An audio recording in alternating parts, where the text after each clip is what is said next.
اعوذ باللہ من الشیطان الرجیم بسم اللہ الرحمن الرحیم۔ السلام علیکم۔ آج کا ہمارا ٹاپک ہے طلاق کا ایک عجیب ترین اور سبق آموز واقعہ۔ اللہ کا خوف ہمیں جنت تک لے جاتا ہے۔ آئیے سنتے اور پڑھتے ہیں ایک خوبصورت واقعہ۔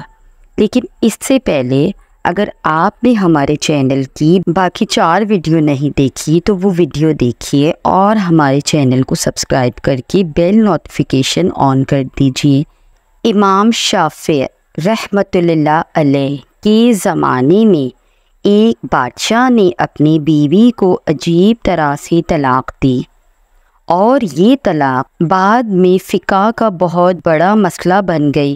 اور وہ واقعہ کچھ یوں ہے کہ ایک روز بادشاہ ہنسی مذاق میں بیٹھا تھا اور اسی دوران اس نے اپنی بیوی سے پوچھا کہ تمہیں میری شکل کیسی لگتی ہے؟ تو ملکہ جو بادشاہ کی عزیز ترین بیگم تھی وہ بھی مذاق کے موڈ میں تھی، اور وہ کہنے لگی کہ آپ مجھے شکل سے جہنمی لگتے ہیں۔ یہ سنتے ہی بادشاہ کو غصہ آ گیا اور اس نے کہا کہ اگر میں جہنمی ہوں تو پھر تمہیں 3 طلاقیں ہیں۔ تو ملکہ نے یہ سنا، دکھ میں رونا پیٹنا شروع کر دیا، اور کچھ دیر بعد بادشاہ کو بھی اپنی غلطی کا احساس ہوا۔ پھر اگلے دن بادشاہ سلامت نے ملک کے تمام بڑے مفتیان کرام کو بلا لیا اور ان سے دریافت کیا کہ کیا اس طریقے سے میری بیوی کو طلاق ہو چکی ہے؟ تو سب نے یہی کہا کہ ہاں، آپ کی بیوی کو طلاق ہو چکی ہے، اور اب ملکہ عالیہ آپ کی زوجہ نہیں ہیں، یعنی وہ آپ کی زوجیت میں نہیں ہیں۔ ان مفتیان کرام میں ایک نوجوان مفتی بھی تھا جو بالکل ایک طرف خاموش ہو کر بیٹھا تھا۔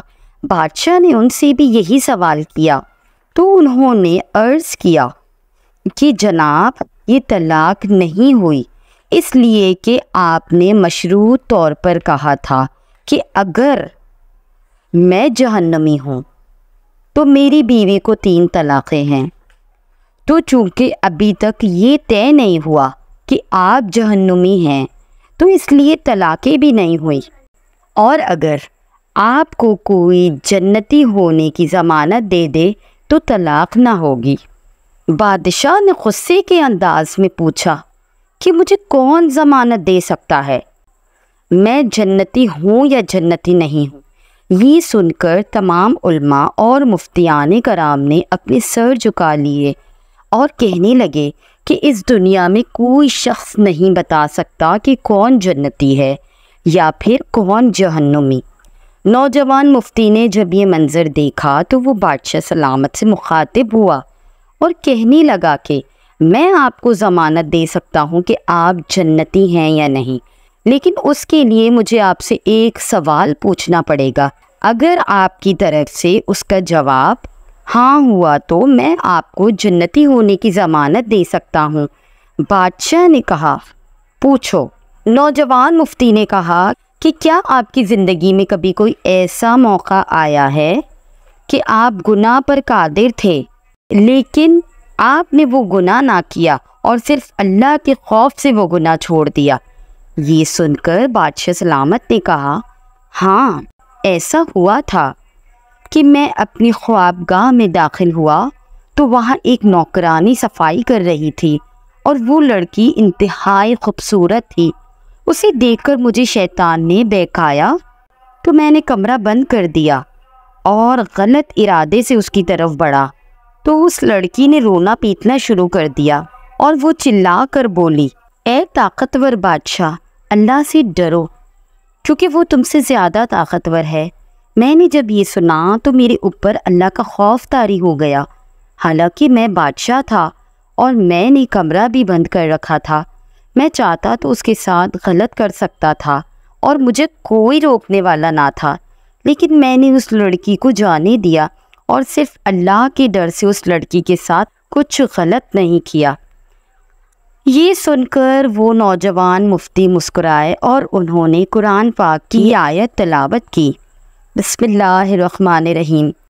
وَأَمَّا مَنْ خَافَ مَقَامَ رَبِّهِ وَنَهَى النَّفْسَ عَنِ الْهَوَىٰ فَإِنَّ الْجَنَّةَ هِيَ الْمَأْوَىٰ، جو اپنے رب کے سامنے کھڑا ہونے سے ڈر گیا اور اس نے اپنے نفس کو خواہشات میں پڑنے سے بچا لیا تو ایسے شخص کا ٹھکانہ جنت ہے۔ اس کے بعد اس نوجوان نے بادشاہ سے کہا کہ میں آپ کو ضمانت دیتا ہوں کہ آپ جنتی ہیں اور آپ کی طلاق نہیں ہوئی ہے۔ اب مسلمان ہونے کی حیثیت سے اپنا محاسبہ کیجئے اور سوچئے کہ ہم جنت کے متلاشی تو ہر وقت رہتے ہیں، لیکن کیا ہم نے یہ سوچا ہے کہ ہمیں کس چیز کی ضرورت ہے؟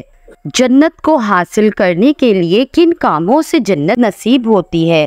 اگر ہم اسی واقعے سے اندازہ لگائے اور قرآن کے فرمان کو سچ جان لیں تو ہمیں محسوس ہوگا کہ جنت کو پانے کے لیے ہمیں صرف گناہوں کو اللہ کے خوف سے چھوڑ دینا ہے، یہ سوچ کر گناہ ترک کر دینے ہیں کہ ہمارا رب ہمیں دیکھ رہا ہے اور اس کی پکڑ بڑی سخت ہے۔ یہ تھا بادشاہ کا قصہ۔ رشتے نبھانا کوئی آسان کام نہیں، کئی بار اپنا دل دکھانا پڑتا ہے، دوسروں کی خوشی کے لیے اپنے ظرف کا پیمانہ بلند کرنا پڑتا ہے، خطائیں معاف کرنی پڑتی ہیں، دل صاف کرنے پڑتے ہیں، زندگی تو گزر ہی جاتی ہے۔ اعتماد بنانے میں ذرا سا تکبر نہ صرف نظروں سے گرا دیتا ہے بلکہ اللہ کی نظر میں بھی ناپسندیدہ بنا دیتا ہے۔ لوگوں کی بے اعتباری، غلط رویوں کا درد دل میں دفن کر کے ملنا پڑتا ہے، تب کہیں جا کر رشتوں کی ڈوری مضبوط ہوتی ہے، لیکن یہ بات صرف اور صرف اعلیٰ ظرف کے لوگ سمجھ سکتے ہیں۔ پھر بادشاہ نے اس مفتیان کرام سے خوش ہو کر اسے بہت سے تحفوں سے نوازا۔ اگر آپ کو ہماری یہ ویڈیو پسند آئی ہے تو ہمارے چینل کو سبسکرائب کیجیے اور بیل نوٹیفیکیشن کو آن کیجیے، ایسے ہی اور سبق آموز کہانیاں سننے کے لیے۔ جزاک اللہ۔